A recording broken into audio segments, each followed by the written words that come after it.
Привет! Сегодня я вам расскажу, как поменять лезвие в этом малярном ноже. Все как бы на первый взгляд очень просто, но не так уж и просто, кто не знает, кто делает это первый раз. Вот у нас уже стоит старое лезвие, и надо нам поставить новое лезвие. Вот у нас есть лезвие, опаска называется. Сейчас мы его сюда поставим, в этот нож. Смотрите. Вот так нажимаем, и оно открывается. Эта штучка выходит, и дальше выходит лезвие и с этим держателем, который держит лезвие. Вот вынимаем лезвие, достаем новое лезвие.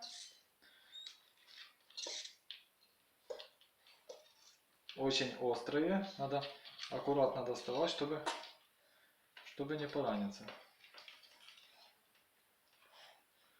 Одно достаем, одно спрячем.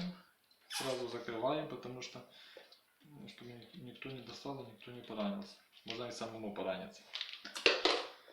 Вот, вставляем это лезвие вот сюда. Здесь есть такое отверстие. Вот, поставили. И сюда вставляем. Вот оно хорошо заходит. И закрываем вот этой крышечкой вот сюда. Смотрите. Все. Лезвие поставили, все готово. Всем спасибо, кому понравилось, подписываемся на мой канал, ставим лайк и ожидаем нового видео. До встречи, пока.